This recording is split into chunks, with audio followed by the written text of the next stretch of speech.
साथियों नमस्कार, मैं हरीशचंद्र बर्णवाल। कोरोना काल में गंगा में शवों को बहाने की खबरें काफी बढ़ा चढ़ाकर और सनसनीखेज तरीके से मीडिया में पेश की जा रही हैं। कुछ लोगों से चर्चा हुई तो उन्होंने बताया कि ये तो सरकार की नाकामी है। जाहिर है अगर ऐसा हो रहा है तो ये एक गंभीर बात है।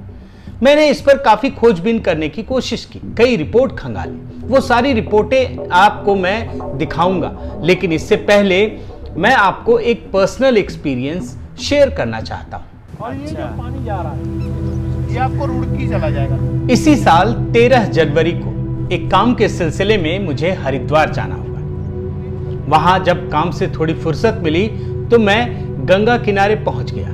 मैं किसी फेमस घाट पर जाने की बजाय ऐसे घाट पर जाना पसंद करता हूं जो शांत है, जहां गंगा की लहरों का आनंद लिया जा सके। मेरे साथ एक स्थानीय व्यक्ति थे। उन्होंने मुझे कई जगह लेकर घुमाया और दिखाया।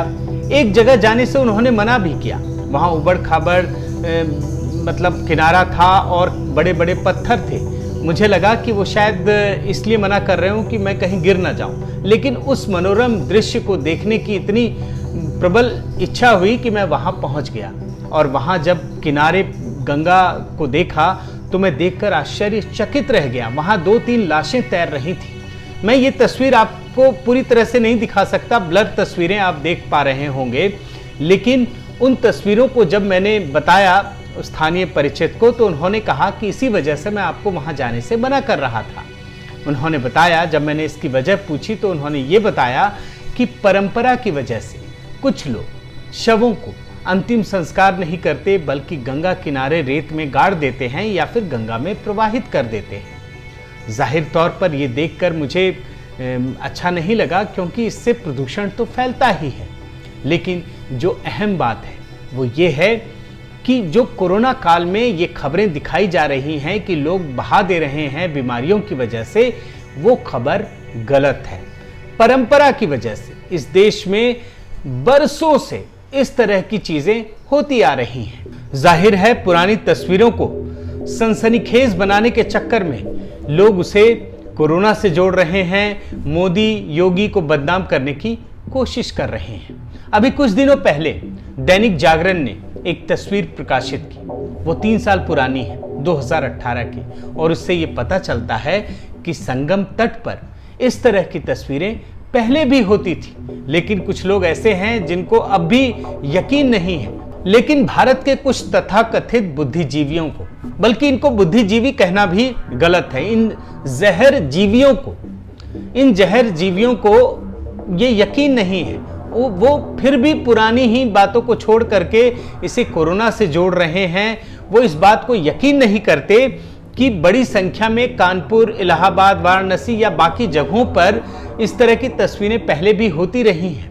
वो इन्हें मानने को तैयार नहीं है। ऐसे में मैं कुछ विदेशी रिपोर्ट लेकर आया हूँ। शायद इन लोगों का दिमाग खुले और फिर इन्हें यकीन हो कि हाँ, जो रिपोर्टिंग की जा रही है वो गलत है। जर्मनी का एक जाना माना मीडिया ब्रॉडकास्टर है डाइचे वेले। इनकी एक रिपोर्ट देखी, नवंबर 2013 की है।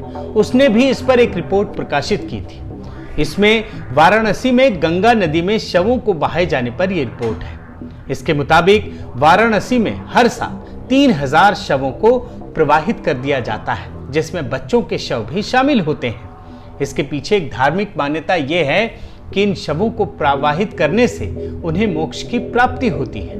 अब ये रिपोर्ट देखिए, अगस्त 2014 की है। नेशनल ज्योग्राफिक की वेबसाइट पर यह रिपोर्ट अब भी उपलब्ध है।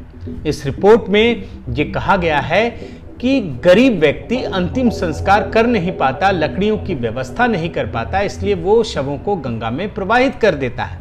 इस रिपोर्ट में तो ये तक कहा गया है कि हर साल अलग अलग जगहों पर करीब 1 लाख शवों को गंगा में बहा दिया जाता है। जी हाँ, 1 लाख।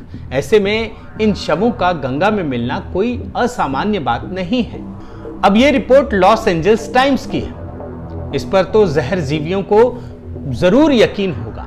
यह रिपोर्ट 14 जनवरी 2015 की है, उनकी वेबसाइट में उपलब्ध है। इसमें भी उत्तर प्रदेश के उन्नाव जिले की रिपोर्ट है, जिसमें यह कहा गया है कि किस प्रकार गंगा में शवों को प्रवाहित कर दिया जाता है। एक रिपोर्ट तो द गार्जियन से भी ढूंढ निकाला है। इसमें अगर किसी भारतीय का एक कमेंट भी छप जाए तो उसके लिए गंगा नहाने जैसा हो जाएगा। ये रिपोर्ट जनवरी 2016 की है। इस वेबसाइट में भी ये लिखा गया है कि हर साल कम से कम 3000 शव प्रवाहित कर दिए जाते हैं। इसके मुताबिक अविवाहित लड़कियों और बच्चों के शवों को गंगा के किनारे रेत में दफना दिया जाता है और जब नदी का जल स्तर बढ़ता है तो ये सभी शव नदी की धार में बहने लगते हैं। एक report economic and political weekly की है। ये रिपोर्ट 19 जनवरी 2018 को प्रकाशित हुई थी। इस रिपोर्ट में भी ऐसी ही बात लिखी है। इस रिपोर्ट में भी ये लिखा है कि हर वर्ष करीब 1 लाख शवों को गंगा में अलग अलग राज्यों में प्रवाहित कर दिया जाता है, बहा दिया जाता है। अब इतनी सारी रिपोर्टों को देखकर आपको पता चल गया होगा कि गंगा में शवों का बहाया जाना कोई असामान्य बात नहीं है। कभी गरीबी की वजह से होता है तो कभी परंपरा के नाम पर होता है। इसका कोरोना से कोई लेना देना नहीं है। ऐसे में आपको समझने की जरूरत है कि इस देश में कुछ लोग ऐसे हैं जो सिर्फ और सिर्फ जहर फैलाने में लगे हैं, नकारात्मकता फैलाने में लगे हैं। वे मोदी योगी को बदनाम करना चाहते हैं, वे भारत को बदनाम करना चाहते हैं, वे यहाँ की सनातन संस्कृति को बदनाम करना चाहते हैं। लेकिन ऐसे लोगों को ये समझने की जरूरत है कि ऐसा करके वे किसे लाभ पहुंचाएंगे,